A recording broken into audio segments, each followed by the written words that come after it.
চার মাযহাবের প্রতিষ্ঠাতা নাকি স্বয়ং ইবলিস শয়তান আকবর বিন আবেদ। সম্পূর্ণ ভিডিওটি দেখবেন এবং অবশ্যই শেয়ার করতে ভুলবেন না। চার মাযহাবের প্রতিষ্ঠাতা স্বয়ং ইবলিস শয়তান। কে? চার মাযহাবের প্রতিষ্ঠাতা কে?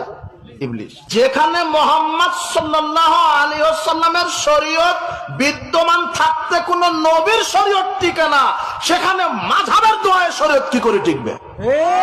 যে দেখো চারটা তরিকা, চারটা দল হবে, এই চারটা দলের প্রত্যেকটার মাথায় এক একটা শয়তান বসে আছে। রাস্তাগুলোর নাম বলি হানাফি, শাফি, মালিকি, হাম্বলি। চারটা পাঁচটা হয় নাই। তোমাদেরকে মাযহাব বানাতে বলেছে কে? তোমাদেরকে ভাগ হতে বলেছে কে? ওয়ালানা আখিরু হাযিহিল উম্মাহ আউওয়ালাহা। শেষ জামানার কিছু মানুষ, কিছু পণ্ডিত আগের জামানার আলেমদেরকে গালি দিবে, অভিশাপ দিবে। বুখারীর বর্ণনা, নবীজি সাল্লাল্লাহু আলাইহি সাল্লাম বলেন, লাউ কানাল ঈমানু ইনদা সুরাইয়া, ঈমান যদি সুরাইয়া তারকার কাছে থাকতো, আর ঈমান ওখান থেকে মানুষ যদি আনার প্রয়োজন হইতো, লানালাহু রাজুলুম মিন আবনাই ফারিস, তাহলে পারস্যের এক ব্যক্তি ওই সুরাইয়া তারকার থেকে ঈমান নিয়ে আসতো। বিজ্ঞ উলামায়ে কেরাম প্রায় সবাই একমত এই ব্যক্তি দ্বারা ইমাম আবু হানিফা উদ্দেশ্য। ওয়ালানা আখিরু হাযিহিল উম্মাহ আউওয়ালাহা। শেষ জামানার কিছু মানুষ, কিছু পণ্ডিত আগের জামানার আলেমদেরকে গালি দিবে, অভিশাপ দিবে। দুই চারটা লাইন পড়বে, পড়ার পর তখন মনে করবে আমি বড় পণ্ডিত। ইমাম আবু হানিফা কি বুঝে? আমি কোরআন হাদিস মানবো, আবু হানিফারে কি মানবো? বাপসাপ ধরে। হ্যাঁ, ইমাম আবু হানিফা কি আপনি বুঝেন? ইমাম আবু হানিফা কি? তো নবীজি বলছে শেষ জামানার কিছু লোক মনে করবে আমি তো সব বুঝতেছি। ইমাম আবু হানিফা, ইমাম শাফি, মালিক, আহমদ ইবনে হাম্বল ইচ্ছা মতো এক একটার বাথুর উনি কি বুঝছে, আমি বুঝি সব। এই যে এই জামানায় বলবে, এমনও কথা বলে আবু হানিফা রহমতুল্লাহ তো দূরে, তোমগো আবু হানিফা কি কইছে এই কথাটা এভাবে কয়, নাউজুবিল্লাহ। এত কষ্ট লাগে জানেন না?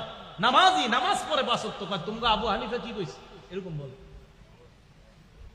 রাসূল আকরাম সাল্লাল্লাহু আলাইহি সাল্লামের বুখারীর বর্ণনা, নবীজি সাল্লাল্লাহু আলাইহি সাল্লাম বলেন, লাউ কানাল ঈমানু ইনদা সুরাইয়া, ঈমান যদি সুরাইয়া তারকার কাছে থাকতো, আর ঈমান ওখান থেকে মানুষ যদি আনার প্রয়োজন হইতো, লানালাহু রাজুলুম মিন আবনাই ফারিস, তাহলে পারস্যের এক ব্যক্তি ওই সুরাইয়া তারকার থেকে ঈমান নিয়ে আসতো। বিজ্ঞ উলামায়ে কেরাম প্রায় সবাই একমত এই ব্যক্তি দ্বারা ইমাম আবু হানিফা উদ্দেশ্য। বুখারীর বর্ণনা। তো বুখারীতে ইমাম আবু হানিফারে পাওয়া যায়, আর সেখানে এসে আপনি বলেন কি আবু হানিফা কি বুঝছে? মাপ চাইতেছে আপনার পায়ে ধরে, সাবধান, আলেমদের সামনে এইভাবে কথা বললেন না। আপনি হয়তো মাযহাব মানছেন না, কিন্তু এইভাবে কি কথা বলেন? আবু হানিফা কি কইছে, তোমগো আবু হানিফা মানে কি, শব্দটা কি, আপনি কি বলতেছেন এটা? তো নবীজি সাল্লাল্লাহু আলাইহি সাল্লাম বলছে শেষ জামানার মানুষ আগের জামানার আলেমদেরকে অভিশাপ দিবে, বলবে এর উপরে লানত। ঠিক না, সঠিক না? আবু হানিফা রহমতুল্লাহ তো আপনার পরের সাহাবাদেরকে অভিশাপ দেয় এই যুগের মানুষ, আর আপনি আবু হানিফা রহমতুল্লাহ কি বলেন? এই যে মুহররম মাস আসতেছে না, এই মুহররম মাসকে কেন্দ্র করে একদল নবীজির কয়েকজন সাহাবাদেরকে অভিশপ্ত বাণী দিতে একদম কাফের বলে ফেলল। আবু বকর আর ওমর রাদিয়াল্লাহু তাআলা আনহুর ব্যাপারে এমন কঠিন মন্তব্য আর খারাপ ভাষা ব্যবহার করে, যেগুলো বলার মতো না মসজিদের মধ্যে। তো রাসূল আকরাম সাল্লাল্লাহু আলাইহি সাল্লাম বলেন, এই 15টা অবস্থা যখন হবে তোমাদের, ফাল্যারতাকিবু ইনদা যালিকা রিহান হামরা, অগ্নি বাতাসের অপেক্ষা করো, এমন বাতাস যে বাতাসটা হবে প্রচন্ড গরম, এই বাতাসের অপেক্ষা করবা। ওয়া জালজালা, ভূমি দশের অপেক্ষা করবা। ওয়া খসফা, ভূমিকম্পের অপেক্ষা করবা। আমরা ভূমিকম্পের অপেক্ষা করতেছি, একবারও হয় না আমাদের দেশ। ওয়া মাসখা, চেহারা বিকৃতির অপেক্ষা করবা। ওয়া কসফা, পাথর বৃষ্টির অপেক্ষা করবা।